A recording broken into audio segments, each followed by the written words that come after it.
Di tengah gelombang kritik terhadap pemerintahan Prabowo Gibran, sebuah pernyataan rakyat viral di media sosial. Maaf Jenderal, aku kecewa padamu. Jujur, aku dulu memilihmu karena ada Mas Gibran. Kini kembalilah jadi jenderal pecatan, karena nyalimu bukanlah nyali seorang jenderal. Pernyataan ini bukan sekedar ekspresi emosional. Ia mencerminkan kekecewaan mendalam terhadap arah pemerintahan, integritas kepemimpinan, dan janji politik yang dianggap tidak ditepati. Banyak pemilih muda dan pendukung Jokowi yang memilih Prabowo karena kehadiran Gibran sebagai cawapres. Mereka berharap duet ini akan membawa semangat baru, keberpihakan pada rakyat, dan reformasi birokrasi. Namun, pasca pelantikan muncul sejumlah kebijakan dan sikap yang memicu kritik. Pemangkasan anggaran publik secara gratis, militerisasi jabatan sipil, minimnya respon terhadap tuntutan rakyat dan gerakan sipil, isu pembungkaman terhadap aktivis dan mahasiswa. Kekecewaan ini diperparah oleh persepsi bahwa Prabowo tidak pasang badan untuk Gibran saat isu pemaksulan mencuat, dan justru terlihat pasif dalam merespon tuntutan publik. Dalam sistem presidensial, Presiden memiliki tanggung jawab penuh atas arah kebijakan nasional.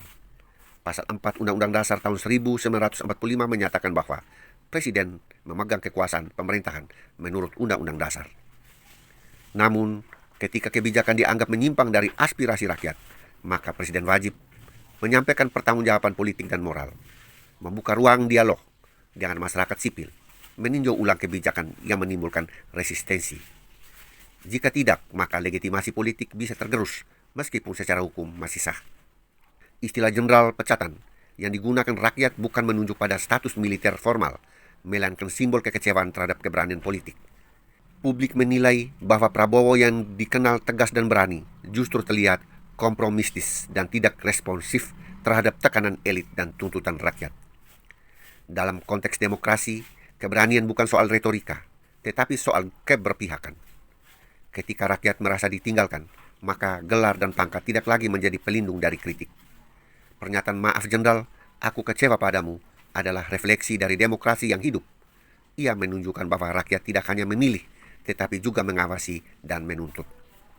Presiden Prabowo Subianto masih memiliki waktu dan ruang untuk membuktikan bahwa nyalinya bukan hanya militeristik, tetapi juga demokratis. Bahwa keberanian sejati adalah mendengar, merespon, dan memperbaiki. Jika tidak, maka sejarah akan mencatat bahwa harapan rakyat dikorbankan demi stabilitas elit. Salam keadilan. Darius Leka SH.